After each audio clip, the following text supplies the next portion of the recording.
Beauty Gold vous présente le journal.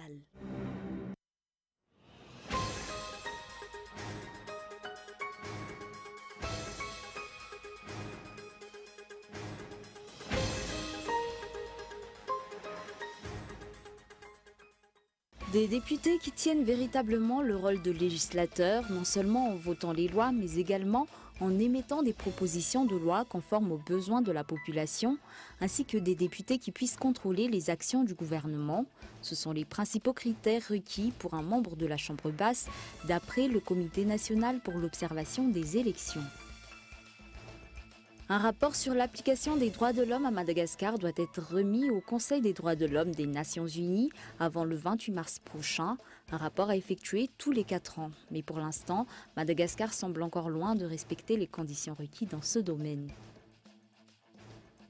Échec à Hanoï, la rencontre Trump-Kim ne débouche sur aucun accord. Les dirigeants américains et nord-coréens achevaient de s'entretenir ce matin à Hanoï, mais aucun accord n'a été conclu à la suite de cette rencontre. Les deux dirigeants n'ont pas trouvé de compromis sur la dénucléarisation et la levée des sanctions.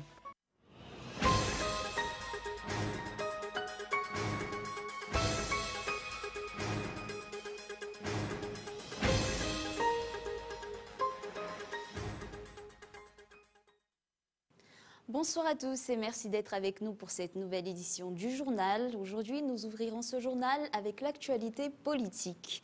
Des députés qui tiennent véritablement le rôle de législateur et qui puissent contrôler les actions du gouvernement. Des députés capables d'émettre des propositions de loi conformes aux besoins de la population. Ce sont les principaux critères requis pour un membre de la Chambre basse, d'après le KMF CNOE ou Comité national pour l'observation des élections. Reportage André Arson.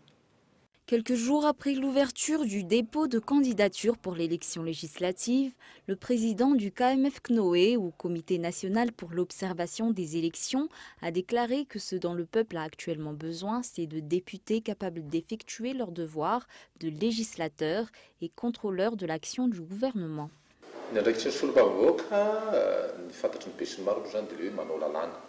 Les députés ont pour rôle de légiférer, donc non seulement de voter des projets de loi comme ils en ont l'habitude, mais aussi et surtout d'émettre des propositions de loi. En ne faisant que voter des projets de loi, il n'est pas étonnant de constater que le pouvoir exécutif semble contrôler le pouvoir législatif.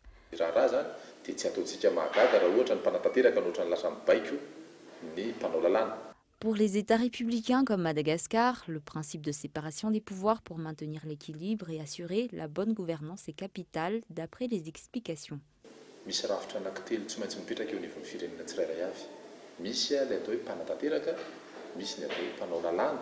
Dans les États républicains, il existe ce que l'on appelle le principe de séparation des pouvoirs. Le pouvoir exécutif est ainsi tenu d'exécuter les ordres du pouvoir législatif et le pouvoir judiciaire s'assure que les travaux d'exécution se font selon les termes de la loi. Souvent, nous oublions également le rôle du pouvoir judiciaire, notamment de la juridiction administrative. D'autre part, ces pouvoirs doivent se compléter, mais être indépendants les uns des autres et se respecter mutuellement.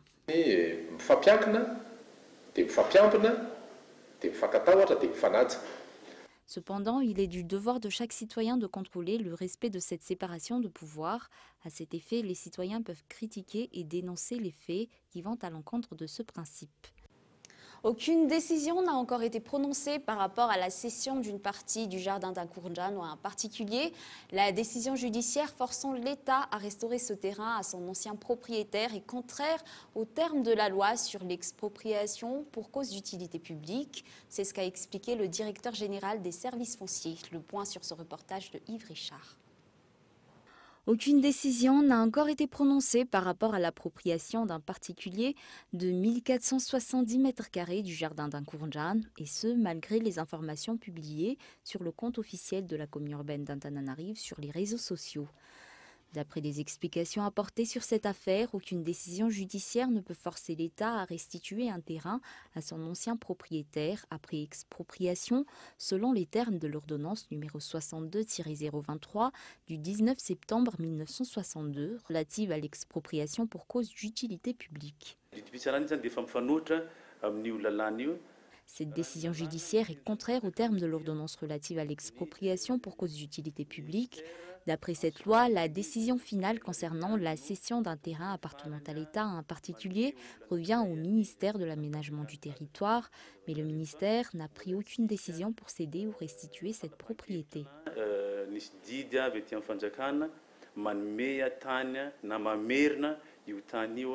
Les documents déposés par celui qui se dit propriétaire de ce terrain auprès de la Direction générale des services fonciers restent de ce fait au stade de demande. La décision d'octroyer ou pas un titre de propriété revient à cette entité. D'autre part, les autres services concernés, tels que le service régional de l'aménagement du territoire, refusent également la restitution du jardin d'Ankourndjan, étant donné qu'il s'agit d'un lieu qui a son propre statut selon les explications reçues. Sur un tout autre sujet, un rapport sur l'application des droits de l'homme à Madagascar doit être remis au Conseil des droits de l'homme des Nations Unies avant le 28 mars prochain. Un rapport que chaque membre des Nations Unies ayant accepté de signer sur le respect des droits de l'homme doit effectuer tous les 4 ans. Mais pour l'instant, Madagascar semble encore loin de respecter les conditions requises dans ce domaine. D'après un représentant de la Commission nationale indépendante des droits de l'homme, d'une part, les régimes précédents n'ont pas accordé une grande importance au respect de ces droits, et d'autre part, les fonctionnaires sont pour la plupart ceux qui n'observent pas ces droits. Plus de 20 organismes collaborent actuellement pour établir ce rapport à l'hôtel Colbert. Outre cela, Madagascar va devoir se présenter devant le Conseil des droits de l'homme des Nations Unies le 18 novembre prochain. Toujours dans l'actualité politique, un conseil des ministres a été tenu hier. De nombreuses mesures ont été prises au cours de cette réunion, à l'exemple de dispositions prises en matière de reboisement. Des décrets de nomination de fonctionnaires ont également été abrogés. C'est le cas de la nomination du président du conseil d'administration de la JIRAMA, Miantaran Djanev. Une reforestation de Madagascar, un des principaux points abordés lors du dernier conseil des ministres tenu hier. De nombreuses dispositions ont été prises pour mettre en œuvre ce programme, à l'exemple de reboisement dont la densité de mise en terre varie de 500 à 1000 plants par hectare, la restauration des aires protégées et des zones forestières, ou encore la mise en place d'un label vert et le renforcement de la lutte contre les feux de brousse. En matière de protection des richesses nationales, des mesures strictes ont également été adoptées dans cet axe. Les exportateurs s'exposeront désormais à la saisie des marchandises par l'État et le paiement d'une amende qui s'élève au double de la valeur des produits. D'autre part, la suspension des activités des polices de la route pour une durée indéterminée a également été renforcée au cours de cette réunion, dans le but de renforcer la lutte contre la corruption. Des solutions vont aussi être élaborées pour régler les problèmes des étudiants de Woodford. Un calendrier strict pour le paiement des bourses va être établi. Outre cela, le président de la République a ordonné l'arrêt de recrutement des employés de courte durée afin de nettoyer la fonction publique qui est gangrénée par les fonctionnaires fantômes aussi bien de courte durée que des fonctionnaires confirmés.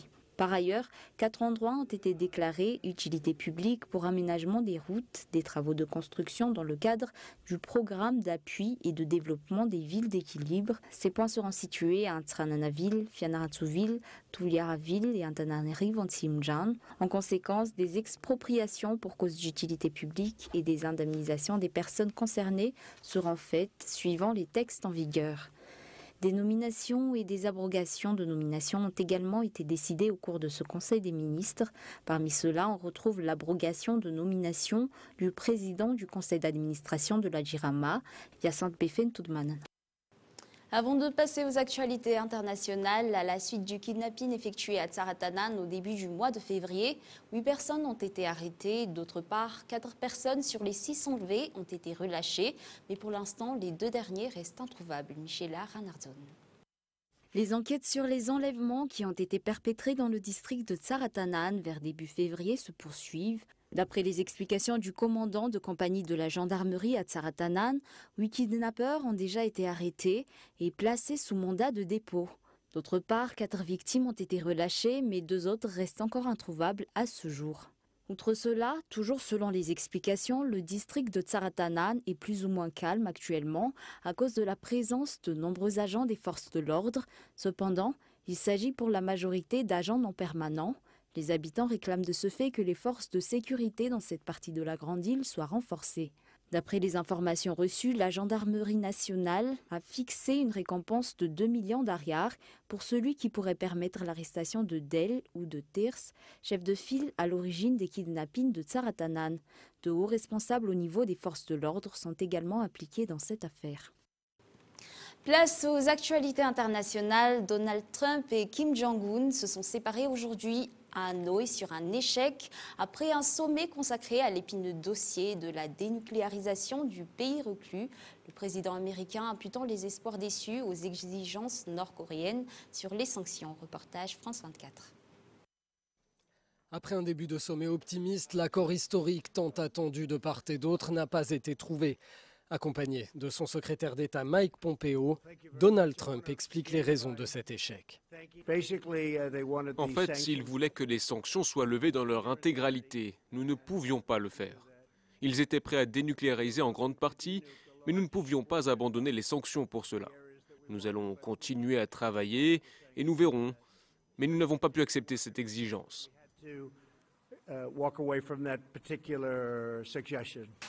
Tout était pourtant bien parti. Donald Trump et Kim Jong-un étaient face à face à la table des négociations, dans une atmosphère qui semblait productive.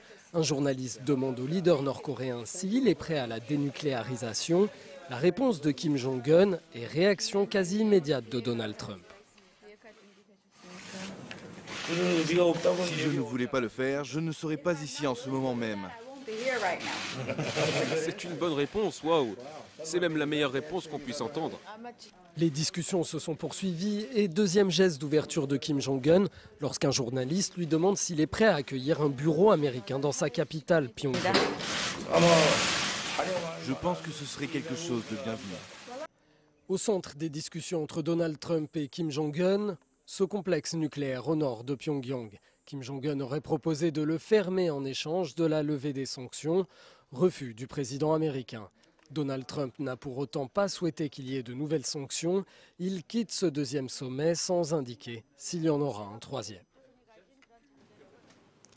Les soldats pakistanais et indiens ont échangé de nouveaux coups de feu le long de la ligne de démarcation au Cachemire pour apaiser les tensions. Islamabad se dit prêt à libérer demain le pilote indien prisonnier en geste de paix. Reportage de France 24. Des tensions qui ne cessent d'augmenter. L'Inde et le Pakistan se trouvent au bord d'un nouveau conflit dans cette région du Cachemire disputée par les deux voisins depuis leurs indépendances en 1947.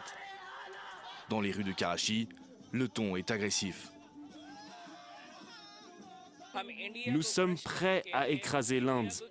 Nous sommes prêts à lutter contre toute agression de l'Inde. Même message à New Delhi. Si quelqu'un nous faisait du tort, nous devrions nous battre pour notre propre dignité. C'est une question de dignité pour notre nation. À l'origine de cette crise, un attentat suicide au Cachemire indien le 14 février dernier qui a tué environ 40 paramilitaires. L'Inde avait alors accusé le Pakistan d'abriter et de soutenir les groupes terroristes. En représailles, New Delhi avait mené un raid aérien contre des camps d'entraînement djihadistes de l'autre côté de la frontière. Mercredi, des chasseurs pakistanais ont à leur tour mené des frappes au Cachemire indien. Selon Islamabad, 2 avions indiens ont été abattus et un pilote a été capturé. Une capture devenue le symbole politique de ces crises et qui a donné lieu à une guerre de communication entre les deux pays sur les réseaux sociaux et dans les médias. La détention du soldat est vécue comme une véritable humiliation par New Delhi qui demande sa libération. Cette crise met sous pression le Premier ministre indien Narendra Modi qui cherche un nouveau mandat aux prochaines élections générales. En pleine campagne, il se présente comme l'homme fort du pays et le défenseur de l'Inde face au Pakistan. La ministre indienne des Affaires étrangères a malgré tout signalé qu'elle ne souhaitait pas une nouvelle escalade. Un souhait partagé par le Premier ministre pakistanais Imran Khan qui a appelé à des pourparlers. Et au Sénégal, d'après les résultats provisoires annoncés par la Commission nationale de recensement des votes, Macky Sall se retrouve en tête avec 58,25% des voix. Et avant de nous quitter, revenons brièvement sur les grands points de ce journal. Des députés qui tiennent véritablement le rôle de législateur, non seulement en votant des lois, mais également en émettant des propositions de loi conformes aux besoins de la population, ainsi que des députés qui puissent contrôler les actions du gouvernement. C'est ce que la population désire selon le KMF CNOI. Un rapport sur l'application des droits de l'homme à Madagascar doit être remis au Conseil des droits de l'homme des Nations Unies avant le 28 mars prochain. Échec à Hanoï, la rencontre Trump-Kim ne débouche sur aucun accord.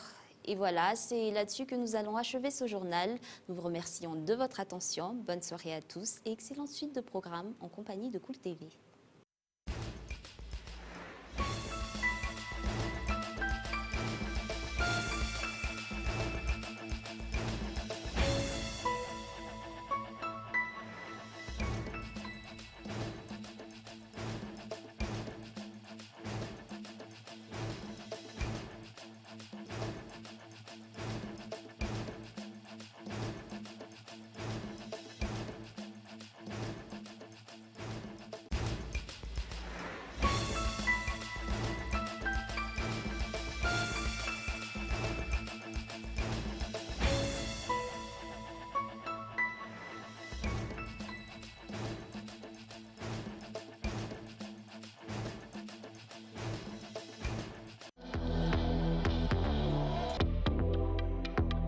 Le journal vous a été présenté par Beauty Gold.